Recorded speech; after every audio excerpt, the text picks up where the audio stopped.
بسم اللہ الرحمن الرحیم۔ شروع کرتا ہوں اللہ تعالیٰ کے نام کے ساتھ جو بڑا مہربان نہایت رحم کرنے والا ہے۔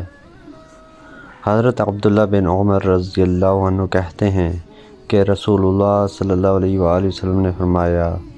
جب تم میں سے کوئی مر جاتا ہے تو اس کے سامنے اس کا ٹھکانہ صبح و شام پیش کیا جاتا ہے۔ اگر اہل جنت میں سے تھا تو اہل جنت کا ٹھکانہ، اور اگر جہنمی تھا تو جہنمیوں کا ٹھکانہ، اور کہا جائے گا کہ یہ تمہارا ٹھکانہ ہے یہاں تک کہ تم قیامت کے دن اٹھائے جاؤ۔ حضرت جابر رضی اللہ عنہ کہتے ہیں کہ رسول اللہ صلی اللہ علیہ وآلہ وسلم نے فرمایا، جب مردہ قبر میں جاتا ہے تو اسے ایسا لگتا ہے کہ سورج ڈوبنے کا وقت قریب ہے۔ وہ بیٹھتا ہے اپنی دونوں آنکھوں کو ملتے ہوئے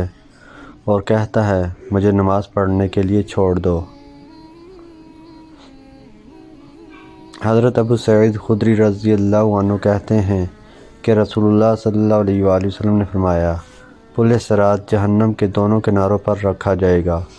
اس پر سعدان کے کانٹوں کی طرح کا کانٹے ہوں گے، پھر لوگ اس پر سے گزرنا شروع کریں گے تو بعض لوگ صحیح سلامت گزر جائیں گے، بعض کے کچھ اعضاء کٹ کر جہنم میں گر پڑیں گے، پھر نجات پائیں گے، بعض اسی پر اٹکے رہیں گے اور بعض اوندھے منہ جہنم میں گریں گے۔ حضرت ابو ہریرہ رضی اللہ عنہ کہتے ہیں کہ رسول اللہ صلی اللہ علیہ وآلہ وسلم نے فرمایا، تم میرے پاس آؤ گے اس حال میں کہ وضو کی وجہ سے تمہارے ہاتھ پاؤں اور پیشانیاں روشن ہوں گی، یہ میری امت کا نشان ہوگا اور کسی امت کا یہ نشان نہیں ہوگا۔ ام المؤمنین حضرت عائشہ صدیقہ رضی اللہ عنہا کہتی ہیں